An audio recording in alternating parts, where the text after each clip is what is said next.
We're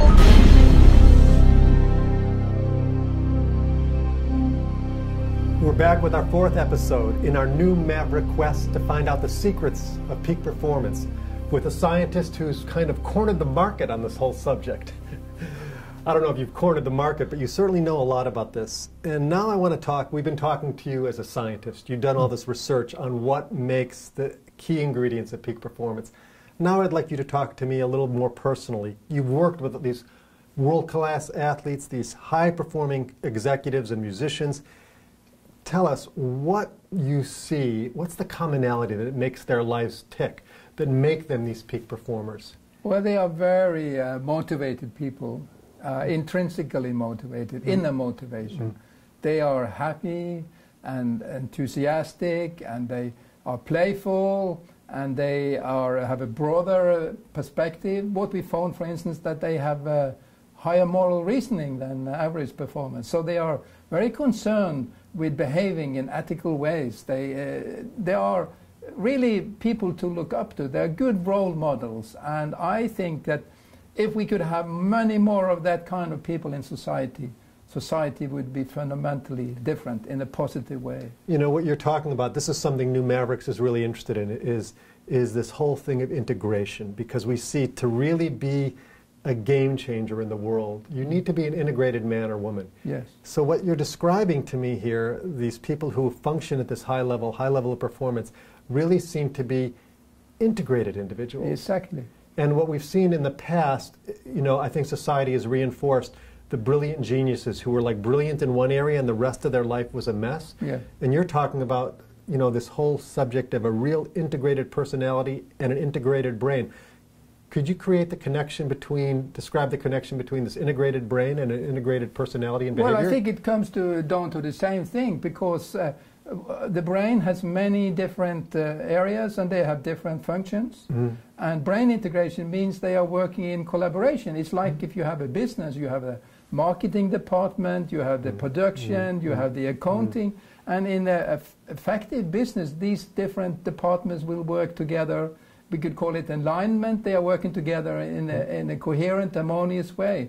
And the same, I think, in society. If we could have people who are integrated, they would be able to work together in society, in you know, not creating problems for each other, but rather being proactive and being able to have win-win solutions, that they find solutions that everybody can be happy with. This is what we call an integrated society. So you're really talking about creating a parallel between when the brain becomes more and more integrated through, well, we found in meditation, exercise, music, and a few of those other factors that have a small percentage, that when the brain becomes more integrated, the whole structure of the personality and behavior goes along with it. Exactly. Because we know that any mental activity has its basis in a corresponding, very specific activity of the brain.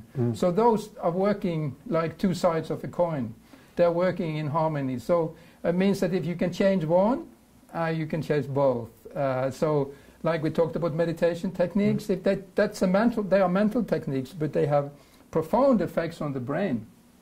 So meditation, people think of it as maybe perhaps a spiritual practice, but you're saying it's really a physiological practice that affects actually the neurophysiological structure of the brain, and that changes the way we perform in the world. Yes, and this I think is where our research could be, my research and Professor Fred Travis, who I'm working with, could be very important, you see, because I think people are getting a bit skeptical to reading all these books. If you just think like that, or if you assume this attitude, then you will be successful.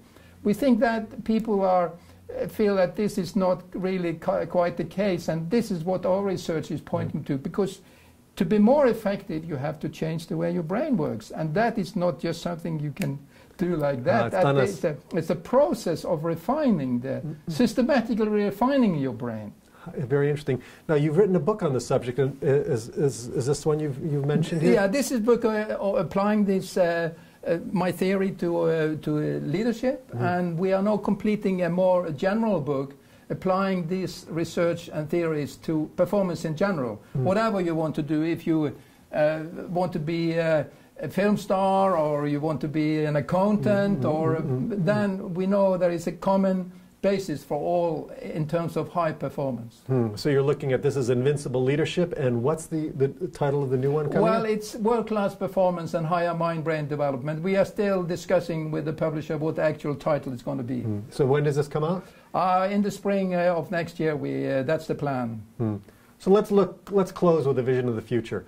We have people that are becoming this higher mind-brain development. They're becoming peak performers in their life. Something is happening in society. Do you really think this is going to take hold where people start really working from the inside out like this? Is this going to really start shaping? Yes, I'm sure, because we are living in a scientific age, and what science produces, people follow. And this is the fact that it's so easy and simple and effortless to develop higher mind-brain development, and the profound effects this will have, not only on performance, but perhaps even more important on our well-being, happiness, and health, then I'm sure this will be adapted on a very wide scale in the years to come. This sounds great. I mean, this is our quest with New Mavericks. We want to find what makes people more integrated. We're looking for highly developed, integrated, creative, edgy, entrepreneurial leaders who don't play by the rules, but make their own rules in creating real greatness in the world. And it seems to me that this is got to be one of the most important foundations, is meditation as a way to change our brain structure, and adding in exercise, music, and I think we're on the right path here to become real new Mavericks. So thank you very much for joining us. We're out to change the world together.